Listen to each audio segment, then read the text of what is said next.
Hi, and welcome to my channel, Shades of Sage, where I share all things motherhood.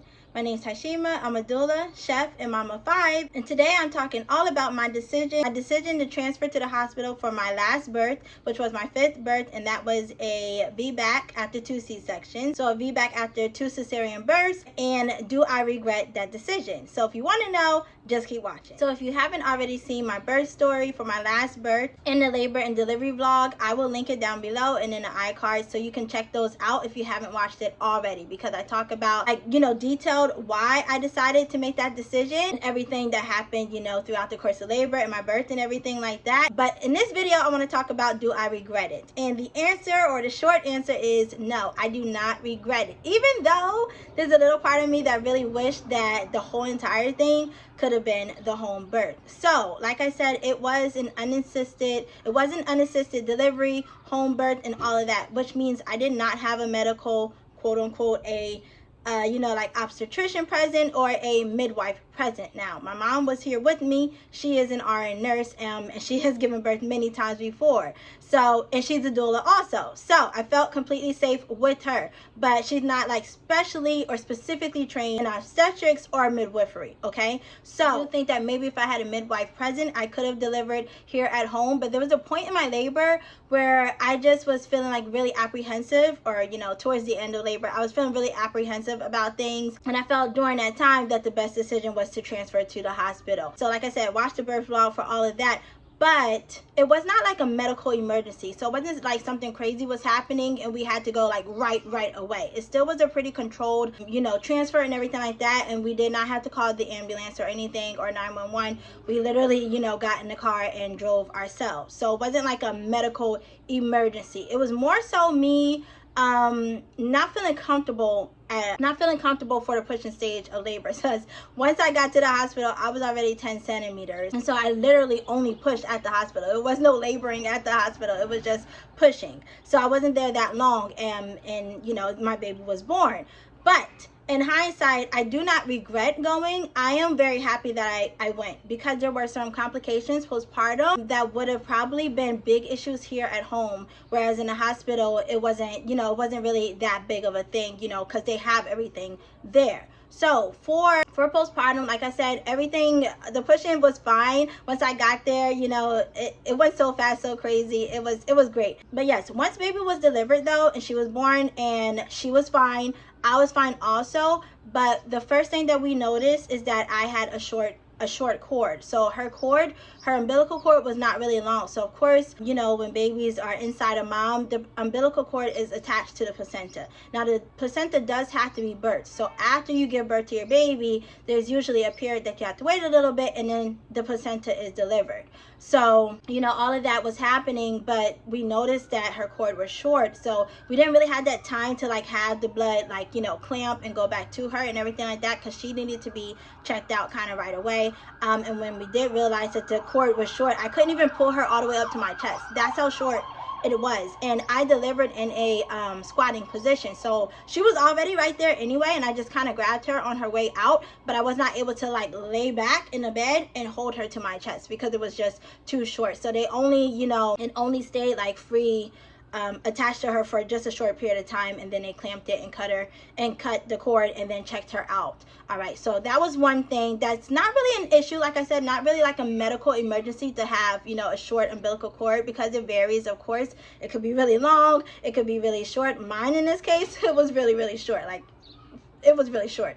Okay, so that was a thing that I hadn't even really thought of. The other thing is I did tear, again, a 2nd degree. And so, as I was saying in some of my previous videos, I had torn 2nd degree for all of my vaginal births. And I am all about holistic and natural and everything like that. But I'm not sure how I would have navigated the tear here at home. And I'm not even sure how we would have assessed it, because I don't know, 1st degree, 2nd degree, 3rd degree tear, all of those kind of things. And honestly, when it happens, it's not like you really feel it. It just happens.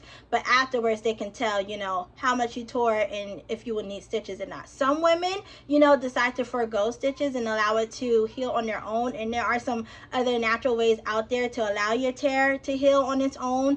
and other things you can do, like I said, that are more holistic. I was already there. I had already had, you know, 2 previous tears, so I kind of knew what to expect as far as recovery and everything like that. So the stitches wasn't a problem for me. I just allowed them to do the stitching, and that was fine. And I knew I didn't have to like worry about that because I have experienced that before. But you know, if I was here at home and I had torn, I probably still would have decided to go to, you know, the ER or whatever to have my tear repaired. I probably wouldn't have done it like right away, because it's not something that really has to be done right away, but I probably would have, like, you know, waited a few days or whatever and went in to get it, you know, stitched up. Like, I don't think I was going to go the holistic route, but if you do, or if you want to, of course that's something you can do. But for me, I felt most comfortable getting that, you know, professionally repaired.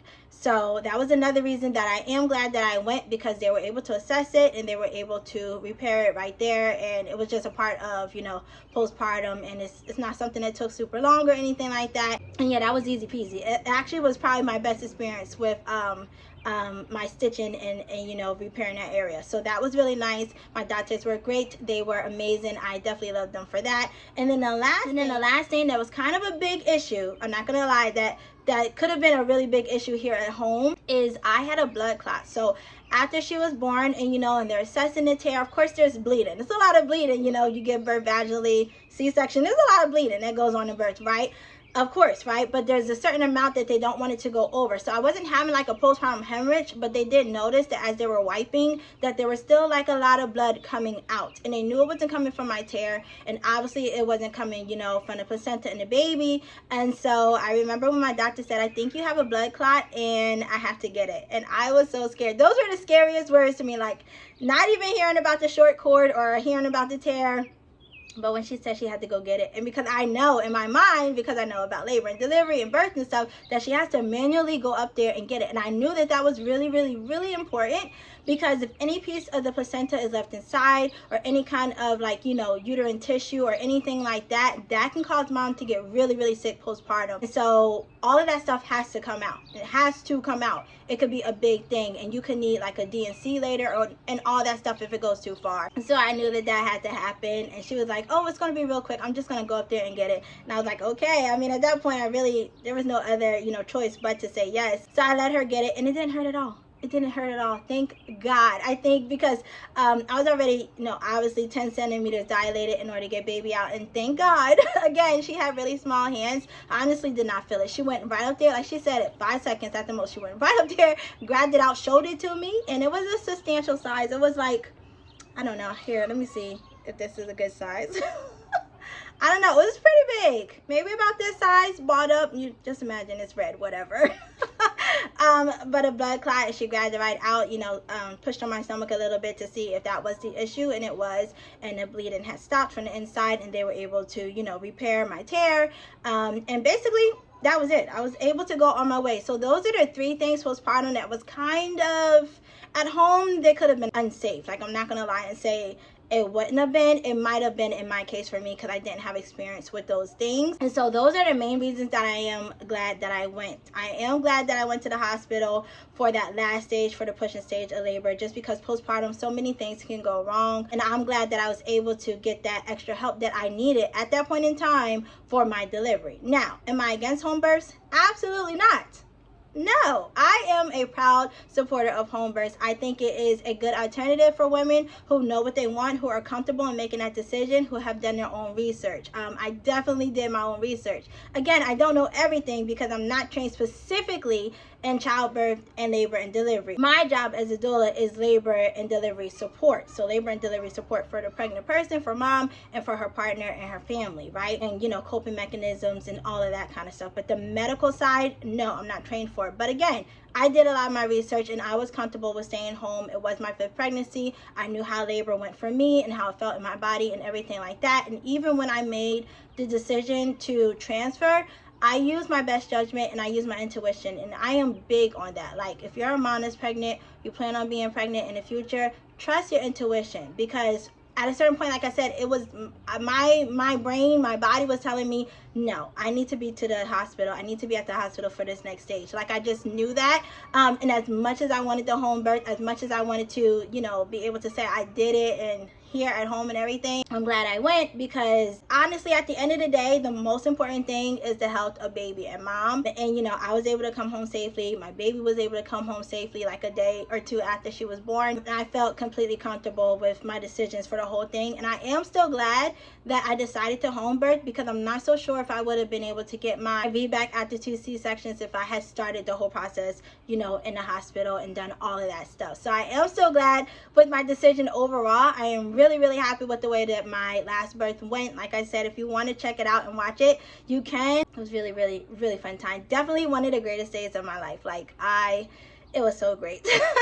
But yes, I do not regret going, and I still support home births. I still think they are completely safe if you know if you're comfortable with the risk that comes with it. If you have your medical professionals there, even if you are going unassisted and you have, like, you know, more support and knowledge and things like that on how to navigate certain things that can go wrong. Yeah, I'm all for it. I'm all for whatever mom feels as though she needs to do for her labor and delivery, because it's her body, her baby, and her birth. And those are the choices I made, and I am still very happy with everything that happened. So yes, that is how I feel about, you know, transferring to the hospital and everything like that. I did not regret it one bit. So that's all for this video. Thank you so much for watching. Remember to let your story be your power, and I'll see you in my next one. Bye.